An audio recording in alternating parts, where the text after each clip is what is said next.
इन दिनों रालोद के राष्ट्रीय अध्यक्ष जयंत चौधरी ने बयान देकर विरोधी दलों की मुश्किलें बढ़ा दी हैं और इसको लेकर राजनीतिक गलियारों में चर्चाएं तेज हैं कि छोटे चौधरी ने बयान देकर बड़ा सियासी संदेश छोड़ा है। इसकी चर्चा भाजपा हाईकमान से लेकर कार्यकर्ताओं में भी हो रही है कि भाजपा प्रदेश अध्यक्ष ने कहा है कि रालोद मुखिया अगर भाजपा में आएंगे तो उनका स्वागत है। वहीं जयंत चौधरी ने बागपत में किसान भवन के उद्घाटन अवसर पर पलटवार यानी बयान देते हुए कहा कि हम चवन्नी नहीं जो पलट जाएं। जयंत के बयान और पोस्ट ने पश्चिम में सियासी हलचल तेज कर दी है। भाजपाइयों से लेकर जाटों में हलचल है कि भाजपा और रालोद ने हाथ मिलाया तो भाजपा के बड़े जाट चेहरे और केंद्रीय मंत्री की कुर्सी खतरे में पड़ सकती है। रालोद और एनडीए गठबंधन के बड़े प्रभाव 3 पॉइंट में हम आपको समझाते हैं। सबसे पहले, देश में जब भी किसानों और जाटों की पार्टी की बात होती है तो रालोद का नाम सबसे पहले आता है। जयंत के पिता अजीत सिंह ने जाटों और किसानों की आवाज को सत्ता के सामने बुलंद करने के लिए रालोद का आधार रखा। पिता के निधन के बाद में जयंत चौधरी रालोद के मुखिया हैं। जाट आरक्षण से लेकर किसान आंदोलन का मौका हो, रालोद ने फ्रंट पर खड़े होकर जाटों के संघर्ष को बुलंद तरीके से उठाया है। जाटों की आवाज मजबूती से उठाने के कारण रालोद पश्चिमी यूपी से निकलकर राजस्थान तक अपना जनाधार बनाने में लगे हुए हैं। 2013 की बात करें तो मुजफ्फरनगर दंगों के बाद 2014 में जाटों ने एकजुट होकर भाजपा को वोट दिया और उसका परिणाम यह रहा कि जाटों की एकजुटता के आगे रालोद को करारी हार का मुंह देखना पड़ा। और इसी जाट एकजुटता ने 2019 में चौधरी अजीत सिंह और जयंत चौधरी दोनों को अपनी सीटों पर हरा दिया। लेकिन किसान आंदोलन, गन्ना मूल्य भुगतान में देरी से उपजे अविश्वास में से जाटों का भाजपा से मोह भंग होने लगा, जिसका खामियाजा भाजपा को खतौली उपचुनाव 2019 के लोकसभा चुनाव और 2022 के विधानसभा चुनाव में उठाना पड़ा। ऐसे में अगर भाजपा जयंत साथ होते हैं तो बटा हुआ जाट एकजुट होगा। तमाम जाट नेता जो रालोद छोड़ भाजपा में जाकर अपना वजूद खो चुके हैं, उनको अपनी खोई हुई ताकत मिलेगी और पश्चिम में जाटों की एकजुटता का संदेश राजस्थान, उत्तराखंड, हरियाणा के चुनावों तक जाएगा। यानी रालोद को इस जाट एकजुटता का बड़ा फायदा मिलने की पूरी संभावना है। दूसरा यह है कि भाजपा नेताओं को अब तलाशना पड़ेगा नया ठिकाना, क्योंकि आरएलडी प्रमुख जयंत चौधरी ने पलटवार में जो बयान दिया है वो मुश्किलें बढ़ा रहा है। पॉलिटिकल एनालिस्ट के कहते हैं कि छोटे चौधरी शर्तों के साथ ही एनडीए गठबंधन में जाएंगे। जयंत भाजपा की दोस्ती का पश्चिमी यूपी में भाजपा के बड़े जाट नेताओं की कुर्सी पर सीधा असर होगा, जिसमें बड़ा नाम मुजफ्फरनगर सांसद केंद्रीय मंत्री डॉक्टर संजीव बालियान और दूसरा नाम बागपत से सांसद पूर्व मंत्री सतपाल सिंह का है। बागपत, मुजफ्फरनगर दोनों सीटें जयंत मांगेंगे। 2019 की बात करें तो जयंत बागपत से चुनाव लड़ चुके हैं। मुजफ्फरनगर से खुद अजीत सिंह चुनाव लड़े। हालांकि भाजपा लहर में दोनों सीटें रालोद हार गई। ये दोनों सीटें रालोद का गढ़ हैं। इनको मिलने के बाद ही जयंत इस गठबंधन पर राजी होंगे और ये दोनों सीटें भाजपा को रालोद के लिए छोड़नी पड़ सकती है।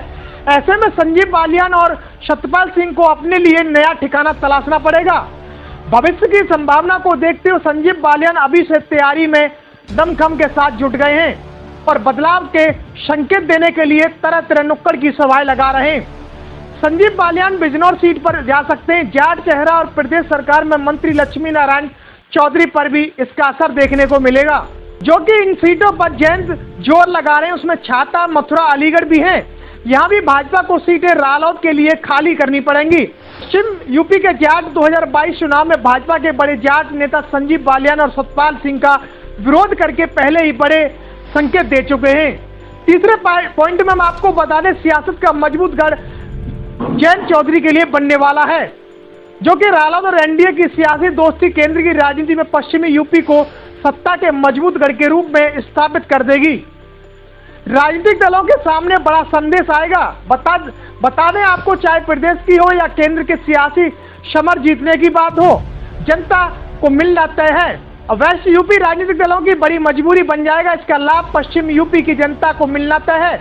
विकास की जो योजनाएं अभी पूर्वांचल तक सिमट जाती हैं तो विकास पश्चिम में आएगा। केंद्र और प्रदेश की राजनीति में वेस्ट यूपी में मंत्रियों के चेहरे बढ़ेंगे।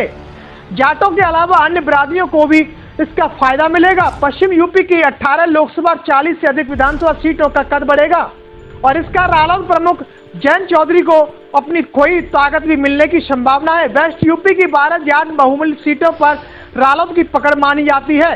2009 में भाजपा के साथ गठबंधन में चुनाव लड़ने वाले रालोद के 6 सांसद जीते थे, जबकि 2004 में कांग्रेस के साथ हाथ मिलाने के बाद पार्टी के 3 सांसद विजयी हुए। भले ही 2014 और 2019 में लोकसभा चुनाव में रालोद खाता नहीं खोल सकी, लेकिन जाट समुदाय से इस दल का असर बना हुआ था। जयंत को जोड़कर भाजपा जहां वेस्ट यूपी के साथ ही अन्य 3 राज्यों में अपनी ताकत बढ़ा सकती है, वहीं 2014 से बेपटरी हुए रालोद को सत्ता का नया स्वाद भी चखने को मिलेगा। और इस तरह की राजनीतिक गलियारों में चर्चाएं तेज हो गई है कि आरएलडी प्रमुख जयंत चौधरी के तेवर अब बदलने लगे हैं। वो हम आपको बता दें, 2024 के लोकसभा चुनाव को देखते हुए आरएलडी भी अपनी सभी संभावनाओं की तलाश में जुट गई है। और अभी भले ही रालोद का गठबंधन समाजवादी पार्टी से है, लेकिन राजस्थान में रालोद के कांग्रेस से अच्छे रिश्ते हैं और इसका उनके गठबंधन से भी हिस्सा है। जब कांग्रेस नेता राहुल गांधी की भारत जोड़ो यात्रा वेस्ट यूपी पहुंची थी, तो रालोद के कार्यकर्ताओं ने उसका स्वागत भी किया। वहीं सपा प्रमुख अखिलेश यादव कांग्रेस को लेकर बहुत सहज हैं। वह कांग्रेस के साथ जाने के पक्ष में भी नहीं है। रालोद यूपी में भाजपा के साथ गठबंधन में रह चुकी है। पिछले लोकसभा चुनाव में रालोद को सपा बसपा गठबंधन में केवल 2 सीटें ही मिली थी। इनमें से कोई भी सीट वह जीत नहीं पाई थी और यही वजह है कि लोकसभा चुनाव करीब आता देख रालोद ने अपने नई संभावना पर काम तेज कर दिया है। सीटों में अगर बात करें तो रालोद का असर मुजफ्फरनगर, बागपत, कैराना, मेरठ, बिजनौर, नगीना, अलीगढ़, बुलंदशहर, मथुरा, आगरा, संभल, अमरोहा जैसी सीटों पर उनकी नजर बनी हुई है। राजस्थान की 30 विधानसभा सीटों पर सीधा असर एक विधायक भी पार्टी के पास में है।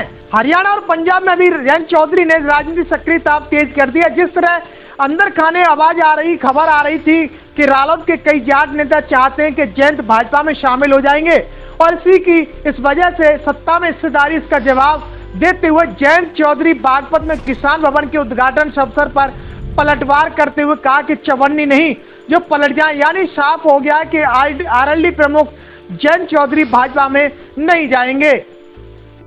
इस खबर को देखने के बाद क्या है आपकी राय, नीचे दिए गए कमेंट बॉक्स में दीजिए अपनी राय। ऐसी तमाम बड़ी खबरों को देखने के लिए जुड़े रहिए हमारे साथ। खबर अच्छी लगे तो लाइक कीजिए और शेयर कीजिए और हाँ, चैनल को सब्सक्राइब कर घंटे वाली बटन को दबाना ना भूलिए। फिर आते हैं आपके बीच कुछ खास खबरों के साथ। तब तक के लिए नमस्कार, जय भीम।